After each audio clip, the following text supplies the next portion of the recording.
आता आणखीन एक गोष्ट मला बरं वाटलं जरा, की ज्या वेळेला शिवसेनेला, म्हणजे शिवसेना एकच आहे, एसएनसी ही शिवसेना मी मानतच नाहीये.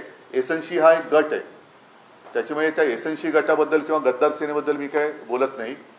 शिवसेनेला जेव्हा मुस्लिम समाजाने मोठ्या प्रमाणावर मतदान केलं आणि मुस्लिम समाज हा शिवसेनेवरती विश्वास ठेवून आमच्यासोबत आल्यानंतर यांचे डोळे पांढरे झाले होते आणि त्यांनी लगेच एक आवई उठवली की उद्धव ठाकरेंनी हिंदुत्व सोडलं.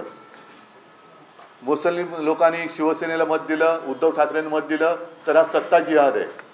आता मला एका गोष्टीचं समाधान आहे की इथे जे बोंबलत फिरत होते, जे बुरसटलेले हिंदुत्ववादी आहेत, ज्यांना मी बोगस हिंदुत्ववादी म्हणतोय, त्यांना बरोबर पाचर बसलेली आहे. कारण आता ईदच्या निमित्ताने सौगाते मोदी हा कार्यक्रम भारतीय जनता पक्षाने हाती घेतलेला आहे. कॉमस्कोर नुसार आता isakal.com आहे देशातील नंबर 1 ची मराठी न्यूज वेबसाईट. प्रत्येक अपडेटसाठी isakal.com ला नक्की भेट द्या.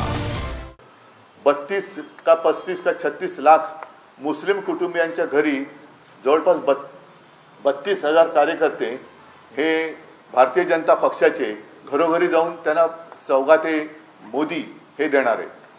हे काही सौगाते मोदी नाहीये, हे सौगाते सत्ता आहे.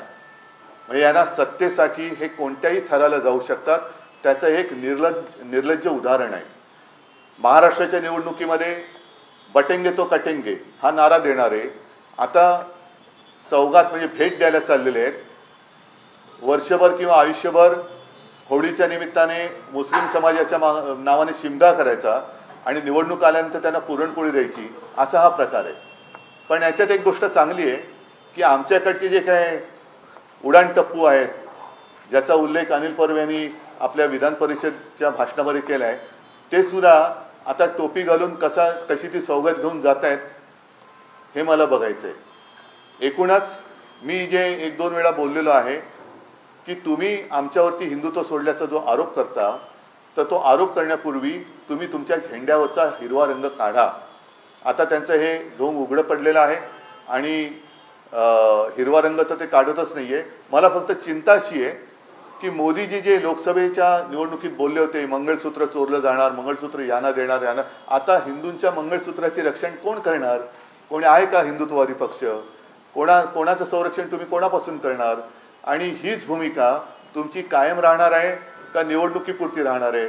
जसं महाराष्ट्राच्या जनतेला निवडणुकीच्या पूर्वी विविध आश्वासने दिली, मग ती लाडकी बहीण असेल, शेतकऱ्यांचं वीज बिल माफ असेल, आणखीन बऱ्याच शेतकऱ्यांना कर्जमुक्त करू म्हणाले होते, ते थापा मारल्यानंतर यांनी सत्ता मिळवली आणि सत्ता मिळवल्यानंतर आम्ही त्या गावचेच नाही.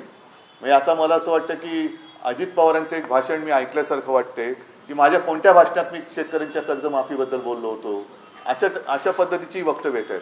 तर तसं ही सौगात जी काय आहे, सौगाते सत्ता, ही बिहार आणि या निवडणुकीपुरतीच राहणार आहे का नंतर सुद्धा राहणार आहे, हे सुद्धा भाजपने एकदा जाहीर करावं. आणि मग आता त्यांनी हिंदुत्व सोडलेलं आहे हे अधिकृतपणाने जाहीर करावं.